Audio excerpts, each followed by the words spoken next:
देखिए, पिछले 2.5-3 महीने राजनीति के क्षेत्र से जुड़ा हूँ। चुनाव प्रचार की व्यस्तता काफ़ी ज़्यादा रही, पर ऐसे में क्योंकि मैं रामलला प्रभु श्री राम की प्राण प्रतिष्ठा में मुझे आने का मौका, सौभाग्य मुझे मिला था, और तभी से मेरे मन में ये इच्छा थी कि अपने पूरे परिवार के साथ यहाँ पर आऊँ, अपनी माँ के साथ, बहन के साथ, भांजे भांजी, जीजा जी, पूरे परिवार के साथ यहाँ पर आकर प्रभु श्री राम के दर्शन करें, उनका आशीर्वाद लें।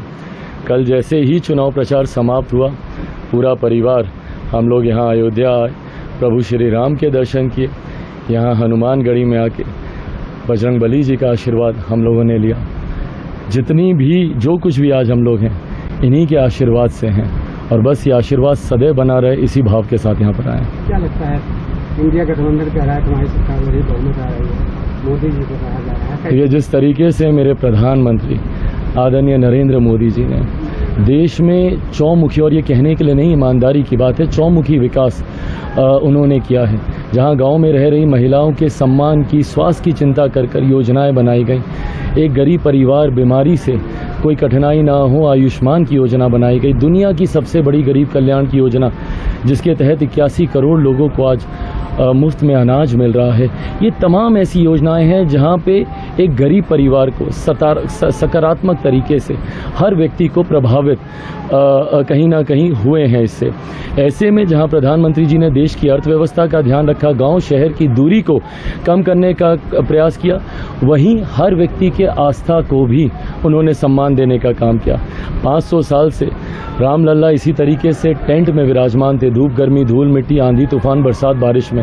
पहली बार देश में एक प्रधानमंत्री आए जिन्होंने उनको भव्य राम मंदिर में उनकी प्राण प्रतिष्ठा करवाने का काम किया। ऐसे में करोड़ों राम भक्त का साथ क्यों नहीं मेरे प्रधानमंत्री के साथ होगा?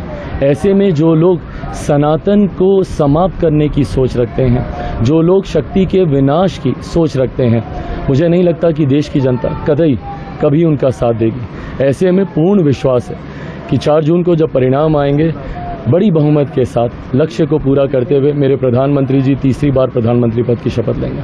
प्रधानमंत्री जी कन्याकुमारी विवेकानंद मंदिर में पहुंचे हैं, जहां पे विवेकानंद जी को दिव्य दृष्टि का ज्ञान प्राप्त हुआ। आओ आप अयोध्या रामलला जी, विपक्ष कह रहा है आचार संहिता की उल्लंघन है। कतई ये उल्लंघन नहीं है, पर ये बात वो लोग कतई नहीं समझ पाएंगे जो आध्यात्म को कभी जान नहीं पाए। ये वो विपक्षी दल कभी नहीं समझ पाएगा जिसने सनातन का कभी सम्मान किया ही नहीं, कभी आस्था रखी ही नहीं। उनके लिए ये बातें मायने ही नहीं रखती। मेरे प्रधानमंत्री जी 2014 में भी चुनाव प्रचार समाप्त होने के बाद इसी तरीके से उन्होंने ध्यान लगाया था, 2019 में भी और इस बार भी 2024 में भी, और उन्हीं का हनुमान एक तरफ वो ध्यान लगाने गए हैं, मैं यहाँ प्रभु श्री राम और बजरंगबली जी का आशीर्वाद लेने आया। भारत माता की दिव्य दृष्टि प्राप्त हुई विवेकानंद को, तो क्या लग रहा है कि अब की जो बहुमत होगा तो भारत माता के लिए क्या क्या करेंगे? बिल्कुल होगा, बहुमत भी प्राप्त होगा। और जिस तरीके से मेरे प्रधानमंत्री जी भारत माता की जय कहने के लिए ही ये नारा नहीं लगाया, हकीकत में आज भारत माता की जय उन्होंने देश में, दुनिया में उन्होंने करके दिखाया। आज दुनिया का कोई देश ऐसा नहीं है जहाँ पे भारत का डंका ना बजता हो। जिस तरीके से भारत माता के गौरव को, सम्मान को, सर को ऊंचा करने का काम किया। एक समय था जब कहा जाता था कि भारत सोने की चिड़िया है। मेरे प्रधानमंत्री जी ने आज सोने का शेर भारत को बनाया है जो दुनिया में दहाड़ता है। ऐसे में भगवान का आशीर्वाद मेरे प्रधानमंत्री जी के साथ है, और प्रधानमंत्री जी में वो क्षमता है देश को मजबूती से आगे लेकर जाने की। बिहार के लिए क्या करना चाह रहे हैं यार? बिहार में कई कार्य करने बाकी हैं। बिहार फर्स्ट, बिहारी फर्स्ट की सोच के साथ मैं निकला हूँ।